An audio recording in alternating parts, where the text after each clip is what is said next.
ఏపీలోని కూటమి ప్రభుత్వం ఎన్నికల హామీల అమలుపై ఫుల్ ఫోకస్ పెట్టింది.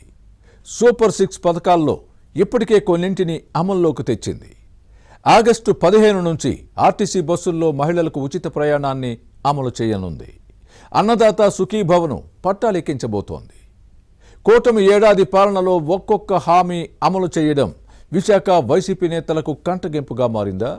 ఇచ్చిన అన్ని హామీలను సీఎం చంద్రబాబు సర్కారు అమలు చేసుకుంటూ పోతే ఫ్యాన్ పార్టీకి డ్యామేజ్ తప్పదని భయపడుతున్నారా? అందుకే పనిగట్టుకొని కూటమి ప్రభుత్వ పథకాలపై గట్టిగా మాట్లాడి ప్రజల్లో గందరగోళం సృష్టించాలని భావించారా? తల్లికి వందనం పథకంపై ఎదురుదాడి చేయాలని ప్లాన్ చేసిన ఫ్యాన్ పార్టీ నాయకత్వం హఠాత్తుగా ఎందుకు వెనక్కి తగ్గింది?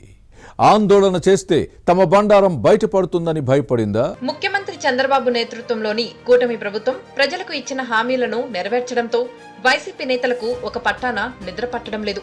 ఆర్థిక ఇబ్బందులు ఉన్నా ప్రజలకు సంక్షేమ పథకాలను అమలు చేస్తోంది. ఇది వారికి కంటగింపుగా మారింది. దీంతో ఎలా చెడగొట్టాలా, ఎలా దుష్ప్రచారం చేయాలా అన్న కుట్రలు పన్నుతోంది. సామాజిక పెన్షన్ల మొత్తాన్ని పెంచింది. కూటమి ప్రభుత్వం అధికారంలోకి వచ్చిన వెంటనే ఎన్టీఆర్ భరోసా పెన్షన్ను 4,000 రూపాయలు చేసి ప్రజల మన్ననలు పొందింది. అయితే ఈ విషయంలో వైసీపీ సర్కార్కు బ్యాడ్ ట్రాక్ రికార్డు ఉంది. 1,000 రూపాయల పెన్షన్ పెంచడానికి జగన్ 5 ఏళ్ల సమయం తీసుకుంటే కూటమి ఒకేసారి ఈ మొత్తాన్ని హెచ్చించింది. ఏడాదికి 3 గ్యాస్ సిలిండర్లు ఉచితంగా అందించే దీపం పథకం అమలు చేస్తోంది. అన్నా క్యాంటీన్లలో 5 రూపాయలకు భోజనం అందిస్తోంది. ఉచితంగా ఇసుక పంపిణీ చేస్తోంది. తల్లికి వందనం కార్యక్రమానికి శ్రీకారం చుట్టింది. కుటుంబంలో 1వ తరగతి నుంచి ఇంటర్ వరకు ఎంతమంది పిల్లలు చదువుతుంటే అంతమందికి 15,000 చొప్పున ఇవ్వడంతో ఇటు విద్యార్థులతో పాటు అటు తల్లిదండ్రులు సంతోషం వ్యక్తం చేస్తుంటే విశాఖ ఫ్యాన్ పార్టీ నేతలకు మాత్రం నోటి వెంట మాట రావడం లేదు. అన్నదాత సుఖీభవ పథకాన్ని పట్టాలెక్కించబోతుంది. ఆగస్టు 15 నుంచి ఆర్టీసీ బస్సుల్లో మహిళలకు ఉచిత ప్రయాణ సౌకర్యం కల్పించబోతుంది.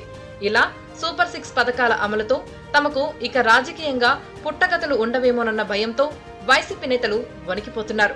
ఇది వారికి మింగుడు పడని పరిణామంగా మారింది. వాస్తవానికి తల్లికి వందనం పథకంపై విశాఖలో వైసీపీ నేతలు పెద్ద రాద్ధాంతమే చేయాలని తొలుత భావించారని అంటారు.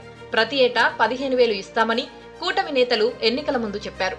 కానీ పాఠశాలల్లో పారిశుద్ధ్య నిర్వహణ, అభివృద్ధి కోసం 2,000 రూపాయలు కట్ చేసి మిగిలిన 13,000 తల్లుల ఖాతాలో వేసింది ప్రభుత్వం. అయితే ఇలా 2,000 తగ్గించడంపై పెద్ద ఎత్తున నిరసన కార్యక్రమాలు, ఆందోళనలు చేయాలని విశాఖ